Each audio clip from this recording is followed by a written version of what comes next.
تواریخ کے حوالے سے پتہ چلتا ہے کہ ایک رات فرعون ملعون نے اپنے خواب میں دیکھا کہ 2 درخت عالم بالا پر گئے اور پھر سارا عالم ان کے زیر سایہ ہو گیا۔ صبح ہوتے اس نے تمام حکیموں اور جادوگروں کو بلایا اور نجومیوں کو، اور پھر ان سے پوچھا کہ تم غور و خوض کر کے اس خواب کی مجھے تعبیر بتاؤ۔ یہ سن کر فرعون سے ان لوگوں نے کہا کہ ہم اپنے اپنے خوابوں میں اس کی تعبیر معلوم کرتے ہیں۔ چنانچہ انہوں نے جو تعبیر فرعون کو بتائی وہ یہ تھی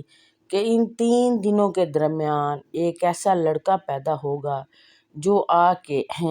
وہ بچہ قوم بنی اسرائیل سے پیدا ہوگا، اور جو دنیا میں آ کر تمہاری مملکت کو وہی خراب کرے گا، اور تمام لوگ اس کے زیر سایہ ہوں گے، یعنی تمام ملک و میراث نعمت کل اس کے ہاتھ میں ہوگی۔ انہوں نے فرعون سے کہی اور یہ بھی بتایا کہ 3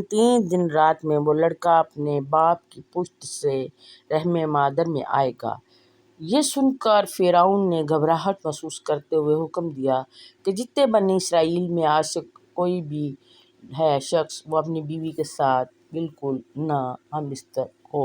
اور منع فرما دیا گیا۔ لیکن اللہ کی قدرت یہ ہوئی کہ حضرت موسیٰ علیہ السلام کی والدہ جو کہ قوم بنی اسرائیل سے تھی، ان کا ایک بیٹا اور ایک بیٹی پہلے بھی تھی۔ بیٹی کا نام مریم اور بیٹے کا نام عمران تھا۔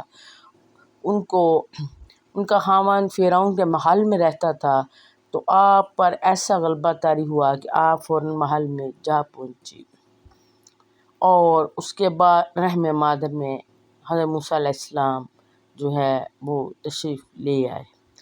اس کے بعد انہوں نے کہا کہ جو بھی بچہ پیدا ہوگا وہ مار دیا جائے گا، اگر لڑکی ہوئی تو زندہ رہے گی، اور اگر لڑکا ہوا تو اس کو مار دیا جائے گا، اور بیٹوں کو بنی اسرائیل کے بیٹوں کو قتل کر دیا جائے گا۔ اس طرح حضرت موسیٰ علیہ السلام کی والدہ کو حضرت موسیٰ علیہ السلام پیدا ہوئے، تو انہوں نے کہا کہ اللہ اب میں کیا کروں؟ انہوں نے سوچا کہ میں ان کو ایک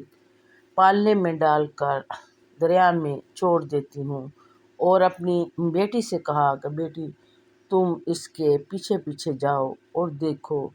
کہ یہ پالنا کہاں جا کر رکتا ہے اور کون اس کو اٹھاتا ہے۔ حضرت موسیٰ علیہ السلام کی والدہ نے ایسا کیا، اور اپنا بیٹا جو ہے، اور یہ سارا اللہ کے حکم سے کیا۔ تو اللہ کریم نے غیب سے ان کو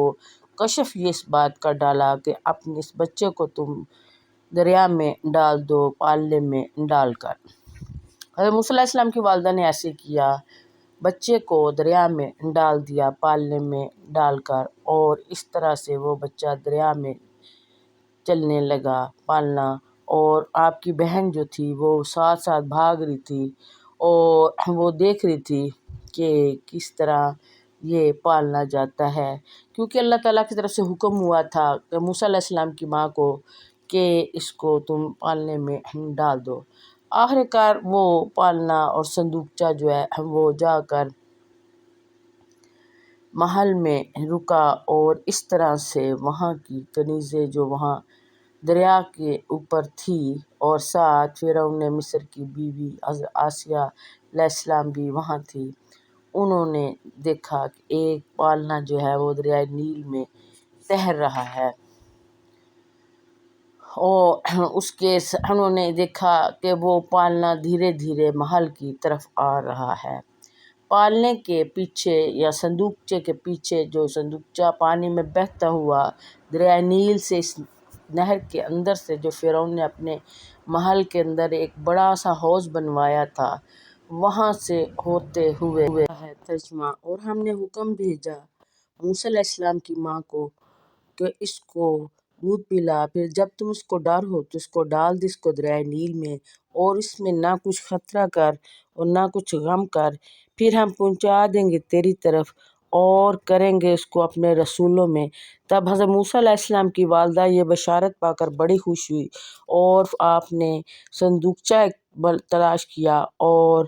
اس میں آپ حضرت موسیٰ علیہ السلام کو رکھا، اور وہ صندوقچہ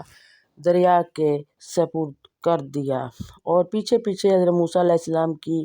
بہن جو ہے وہ دیکھ رہی تھی کہ یہ کہاں جا کر رکتا ہے، اور پھر جہاں جا کر رکے گا اس کا پیغام میں اپنی والدہ کو آ کر دوں گی۔ غرض کہ صندوقچہ پانی میں چلتا گیا،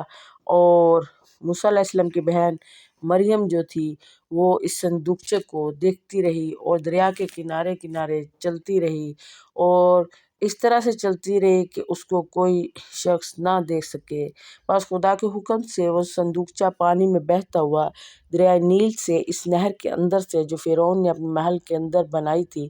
اس میں جا کر، اس حوض میں جا کر ٹھہرا۔ اور اس وقت فرعون اپنی بیوی آسیہ کے ساتھ بیٹھا ہوا تھا کہ اچانک کنیزوں کی نظر پانی پر پڑی، اور انہوں نے شور مچا دیا کہ یہ جو چیز بہتی ہوئی آ رہی ہے یہ کیا ہے۔ فرعون کے حکم پر انہوں نے قریب جا کر جب صندوقچے کو اٹھایا تو اس میں سے ایک نہایت ہی خوبصورت بچہ تھا، وہ لا کر انہوں نے مانند آفتاب حضرت آسیہ علیہ السلام کے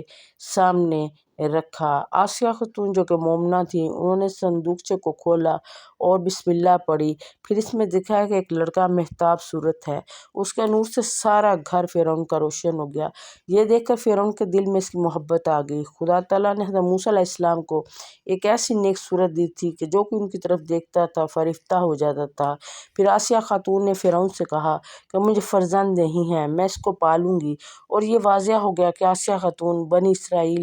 قوم بنی اسرائیل سے تعلق رکھتی تھی، اور بعض لوگوں کا کہنا ہے کہ وہ حضرت موسیٰ علیہ السلام کی چچیری بہن تھی، اور وہ اچھی طرح اپنے خویش برادر کو پہچانتی تھی۔ پھر فرعون سے کہنے لگی کہ دیکھو یہ لڑکا تمہارا اور میرا نور چشم ہے، اور اس کو نہ مارنا کیونکہ ہم اس کو پالیں گے۔ فرعون کی عورت آنکھوں کی ٹھنڈک سے یہ لڑکا مجھ کو اور تم کو اس کو نہ مارو، شاید یہ ہمارے